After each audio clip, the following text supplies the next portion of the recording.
আসসালামু আলাইকুম।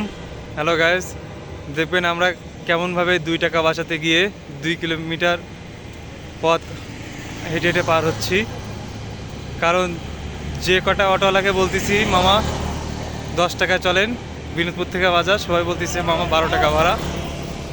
এই জন্য আমরা বিনোদপুর থেকে ভার্সিটি মেইন গেট পর্যন্ত হেঁটে যাচ্ছি 2 টাকা সেভ করার জন্য। কারণ এই 2 টাকায় আমাদের কাছে অনেক কিছু মনে হচ্ছে। কারণ স্টুডেন্ট লাইফে 2 টাকা মানে অনেক টাকা, 200 পয়সা। কারণ আমরা এটা সেভ করতেছি আমাদের পরবর্তী কাজের জন্য। যদি 2 টাকা বাঁচাতে পারি তাহলে আমরা অনেক কিছু করতে পারবো, এটাই বাস্তব। এই যে ছোট ভাই সুমন, ও অটোওয়ালাকে দাঁড় করে দিল। এখন দেখা যাক আমরা সেই 2 টাকা বাঁচাতে পারি কিনা, আমরা 2 টাকা 10 টাকায় বাজার অব্দি যাইতে পারি কিনা, আমরা এটা দেখবো গাইস। দেখি, ট্রাই করি। 10 টাকা মামা কি বলে?